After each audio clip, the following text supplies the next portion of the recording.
नमस्कार, आप देख रहे हैं बीबीसी राजस्थान और मैं हूं आपके साथ निखिल।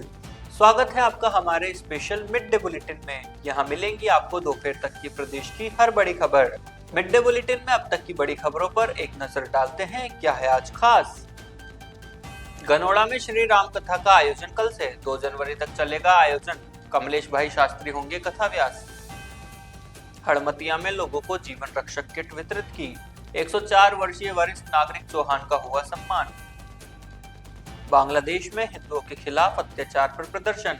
छोटी सादड़ी में बजरंग दल ने पुतला भी फूका। सहकारिता मंत्री के ग्राहक क्षेत्र में महिला उत्पीड़न का आरोप। मंगलवार थाना क्षेत्र का एक वीडियो हो रहा वायरल। बांग्लादेश में हिंदुओं पर हो रहे अत्याचारों का विरोध। धरियावाद में हुआ प्रदर्शन, पुतला दहन भी किया। इंजीनियरिंग कॉलेज में शुरू हुआ 3 दिवसीय टेक फेस्ट। गरुड़ा 2025 के तहत विद्यार्थियों ने प्रदर्शित किए कई मॉडल। स्वास्थ्य समिति बैठक, सेक्टर वाइज होगी सख्त निगरानी। लाडो योजना में 100% भुगतान के निर्देश दिए। बांसवाड़ा राज्य स्तरीय किसान सम्मेलन का सीधा प्रसारण। 12 कृषकों को मिली योजनाओं की वित्तीय स्वीकृति। छोटी सरवन गवर्नमेंट कॉलेज में छात्र संघ इकाई का विस्तार। भील प्रदेश विद्यार्थी मोर्चा ने घोषित की नई कार्यकारिणी। घरेलू विवाद से परेशान महिला ने खाया विषाक्त पदार्थ। बांसवाड़ा के दानपुर क्षेत्र का है मामला, अस्पताल में भर्ती कराया। ये थी आज की बड़ी खबरें। अब खबरों को देखते हैं विस्तार से। बांसवाड़ा जिले के गनोड़ा में 25 दिसंबर से 2 जनवरी तक भव्य राम कथा का आयोजन होने जा रहा है। कमलेश भाई शास्त्री द्वारा इस कथा का वाचन किया जाएगा, जिसमें गनोड़ा और आसपास के गांव के हजारों श्रद्धालु शामिल होंगे। इस कथा के लिए पिछले 2 महीनों से सर्व समाज के लोग तैयारी में जुटे हुए हैं। राजकीय उच्च माध्यमिक विद्यालय के खेल मैदान पर एक बड़ा डोम बनाया गया है, जिसमें लगभग 10 से 15 हजार लोग एक साथ बैठकर कथा का आनंद ले सकते हैं।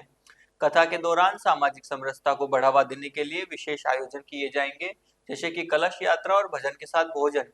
कथा के लिए 9 दिन तक भोजन के साथ भामाशाह तैयार हो गए हैं और पूरे गांव के युवा इस कार्यक्रम में तन मन से जुड़े हुए हैं।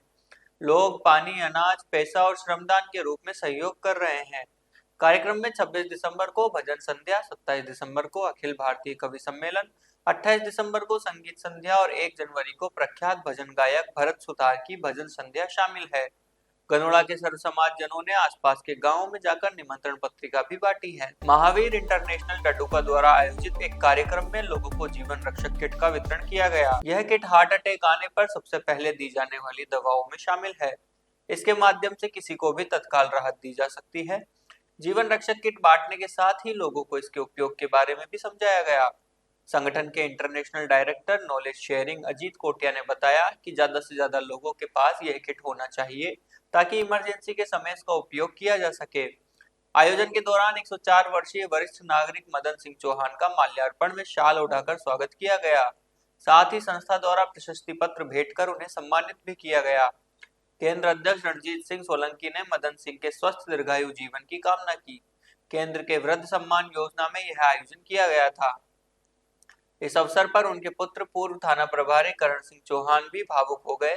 आयोजन के दौरान कई बुजुर्गों का सम्मान हुआ। अंत में करण सिंह चौहान ने सभी का आभार व्यक्त किया। बांग्लादेश में हाल ही में हिंदुओं की हत्या और उन पर हो रहे अत्याचारों के विरोध में बजरंग दल की ओर से छोटी सादड़ी नगर के गांधी चौक पर जोरदार विरोध प्रदर्शन किया गया। इस दौरान कार्यकर्ताओं ने आक्रोश व्यक्त करते हुए जिहादी मानसिकता का प्रतीक पुतला दहन किया और नारेबाजी कर विरोध जताया।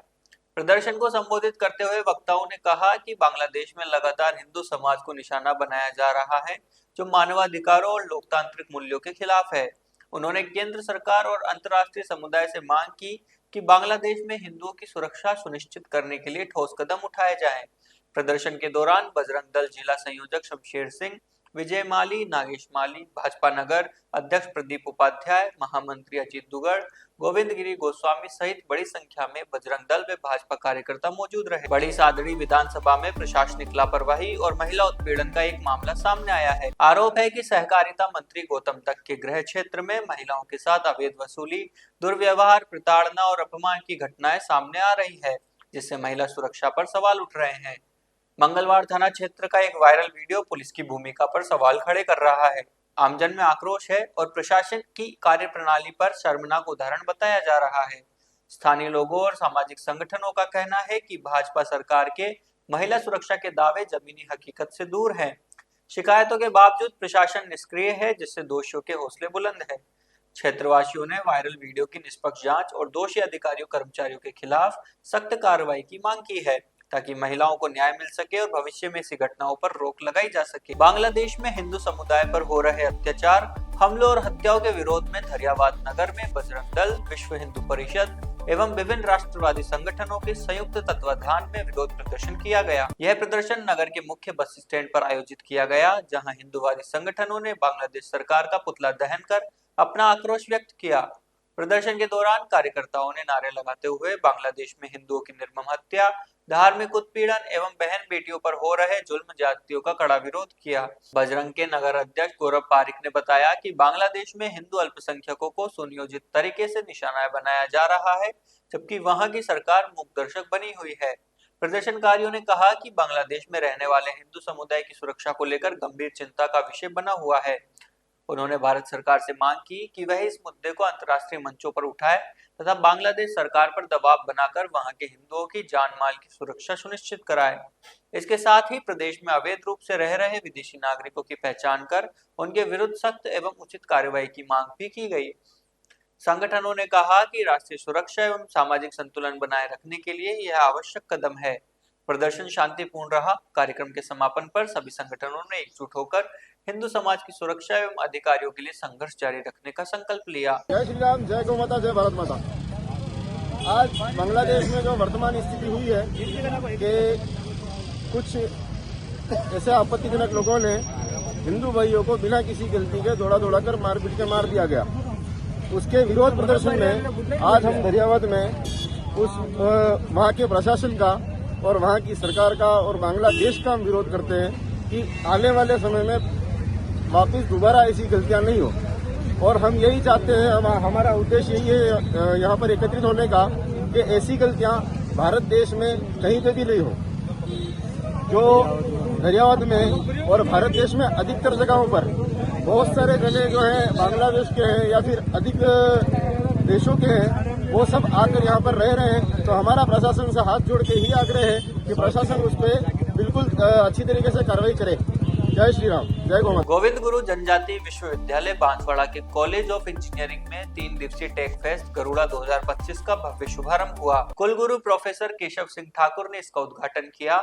इस अवसर पर कुलपति professor doctor KS. Thakur, dean student welfare doctor Lokendra Kumar, प्राचार्य डॉक्टर अर्पित पाठक और जीजीटीयू अकादमिक काउंसलर प्रोफेसर महिपाल सिंह राव उपस्थित थे। टेक फेस्ट में रोबोटिक्स और न्यूमेटिक्स रॉकेट चैलेंज मुख्य आकर्षण है। इसमें रोबोरेस, रोबोवॉर, रोबोसोकर और न्यूमेटिक रॉकेट चैलेंज जैसे कार्यक्रम आयोजित किए जा रहे हैं। कुलगुरु ने विद्यार्थियों को नवाचार और तकनीकी प्रोजेक्ट तैयार करने के लिए प्रोत्साहित किया। गरुड़ा 2025 में तकनीकी प्रतियोगिताएं, खेल प्रतियोगिताएं और सांस्कृतिक कार्यक्रम शामिल है। इसमें क्रिकेट, बैडमिंटन, शतरंज, कैरम, लूडो और ऑनलाइन गेम्स जैसे खेल आयोजन हो रहे हैं। नृत्य और गायन जैसे सांस्कृतिक कार्यक्रम भी है। इस आयोजन का उद्देश्य विद्यार्थियों में नवाचार, तकनीकी कौशल और प्रतिस्पर्धात्मक भावना को बढ़ावा देना है। फैकल्टी कोऑर्डिनेटर्स, छात्र समन्वयकों, विद्यार्थियों और महाविद्यालय कार्मिकों ने इस आयोजन को सफल बनाने में महत्वपूर्ण भूमिका निभाई। बांसवाड़ा जिला स्वास्थ्य समिति की बैठक स्वास्थ्य भवन में आयोजित हुई। बैठक में सीएमएचओ डॉक्टर खुशपाल सिंह राठौड़ ने लाडो योजना में 100% भुगतान सुनिश्चित करने के सख्त निर्देश दिए।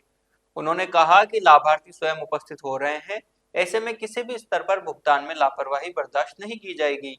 योजना की प्रगति पर सेक्टर वाइज मॉनिटरिंग के निर्देश देते हुए आशा स्तर पर निगरानी पर विशेष जोर दिया गया।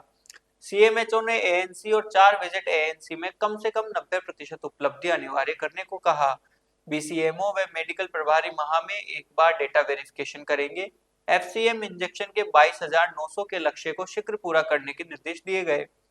बैठक में मां योजना, आभा आईडी, एनसीडी कार्यक्रम और टीकाकरण की समीक्षा की गई। अधिकारियों ने अपने अपने ब्लॉक की प्रगति भी प्रस्तुत की। राजस्थान सरकार के 2 वर्ष का कार्यकाल पूर्ण होने के उपलक्ष्य में नागौर जिले की मेड़ता सिटी में आयोजित राज्य स्तरीय 1 दिवसीय किसान सम्मेलन उन्नत खेती समृद्ध किसान का सीधा प्रसारण बांसवाड़ा के स्थानीय रंगमंच में किया गया। कार्यक्रम में बड़ी संख्या में किसान मौजूद रहे। वर्चुअल सम्मेलन की जिला स्तरीय अध्यक्षता अतिरिक्त जिला कलेक्टर राजीव द्विवेदी ने की, जबकि मुख्य अतिथि किसान संघ के प्रांतीय अध्यक्ष रणछोड़ पाटीदार रहे। सम्मेलन के दौरान जिले के कुल 12 कृषकों को विभिन्न कृषि योजनाओं के तहत वित्तीय स्वीकृतियां प्रदान की गई। इनमें बेलों से खेती प्रोत्साहन योजना, कृषि यंत्र योजना तथा फार्म पॉड योजना शामिल रही। किसानों को 20,000 से लेकर 1,25,000 रुपए तक का अनुदान स्वीकृत किया गया। कार्यक्रम में किसानों को नवीन कृषि तकनीक, उन्नत बीज, आधुनिक कृषि यंत्रों एवं राज्य व केंद्र सरकार की जन कल्याणकारी योजनाओं की जानकारी दी गई। साथ ही कृषि एवं खाद्य प्रसंस्करण नीति का विमोचन, नई योजनाओं का शिलान्यास व लोकार्पण भी किया गया। जो राष्ट्रीय किसान दिवस है उसके उपलक्ष्य में जो नागौर में किसान सम्मेलन हुआ है जो राज्य स्तर का, तो इसके तहत हर जिला मुख्यालय पर यह कार्यक्रम किया गया है, जहाँ पर जो उद्यान और कृषि विभाग द्वारा यहाँ अपने प्रदर्शनी लगाई गई है। ये जो आप सब जो बांसवाड़ा का ही है और जो प्रोटेक्टिव कल्टीवेशन यानी जो पॉली हाउस के जो फार्मर जो प्रोग्रेसिव फार्मर है, आनंदपुरी है, ओबला है, अस्तूना है, गाटोल गढ़ी, वहाँ के किसानों ने ये करा का है, जिसमें अंतर्गत अपने जो कलर कैप्सिकम है वो लगा रखा फार्मरों ने। ऐसी खेती 150 पॉली हाउस लगे हैं, जिसमें से 60 से 50 पॉली हाउस में अभी ये अपना शिमला चल रही है और बाकी में खीरा चल रहा है। ऐसे कोई किसान आए हैं जो कितने किसान आए हुए? अभी 3 से 4 किसान आए हुए हैं। अभी एक छोटा कार्यक्रम आनंदपुरी में भी है और जो आनंदपुरी पॉली हाउस कहा है तो वहाँ पर ज़्यादा किसान भी हैं और यहाँ पर भी किसान आए हुए हैं। क्या नाम है, किस पद पे हैं आप? मैं कृषि आश्रम में भी जो उद्यान विभाग है जितेंद्र सिंह मारो। नाम क्या बताया? बांसवाड़ा जिले के छोटी सरवन स्थित राजकीय महाविद्यालय में छात्र संघ कॉलेज इकाई की कार्यकारिणी का विस्तार किया गया। भील प्रदेश विद्यार्थी मोर्चा के तत्वाधान में आयोजित कार्यक्रम में संगठन की नई टीम की घोषणा की गई। इकाई अध्यक्ष के रूप में लक्ष्मण निनामा को जिम्मेदारी सौंपी गई, जबकि उपाध्यक्ष पद पर सुखराम चरपोटा, आर्यन निनामा, जोशिता महिड़ा और रेखा निनामा को मनोनीत किया गया। जमुना महिड़ा को महासचिव बनाया गया। सचिव पद पर सुनीता, अंकेश निनामा, सुमित्रा और कविता को जिम्मेदारी दी गई। सह सचिव के रूप में रितेश, कपिल, अंकित और पवन को चुना गया। राजू को कोषाध्यक्ष, संगीता और भावना को प्रवक्ता तथा अनिल और पंकज को मीडिया प्रभारी नियुक्त किया गया। कार्यक्रम में ब्लॉक संयोजक तुलसीराम महिड़ा, एसजीजी कॉलेज इकाई अध्यक्ष राहुल डोडियार समेत कई कार्यकर्ता मौजूद रहे। बांसवाड़ा जिले के दानपुर थाना क्षेत्र से एक बड़ी खबर सामने आई है।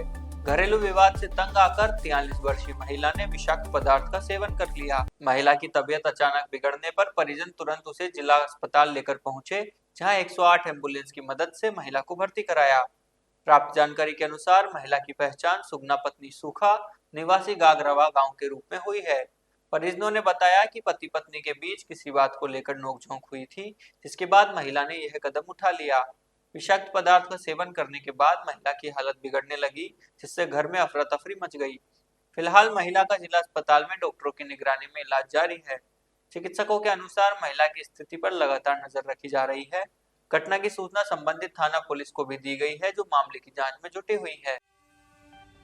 तो ये थी दोपहर तक की बड़ी खबरें। दिन भर की खबरों को देखने के लिए देखिए हर रात 8 बजे हमारा बुलेटिन बांसवाड़ा पत्रिका, और प्रदेश की हर बड़ी खबर के लिए रात 9 बजे प्राइम टाइम एट 9। और ऐसी ही तमाम खबरों को देखने के लिए बने रहें हमारे साथ और सब्सक्राइब व फॉलो करें हमारे YouTube व Instagram चैनल बीपीसी राजस्थान को।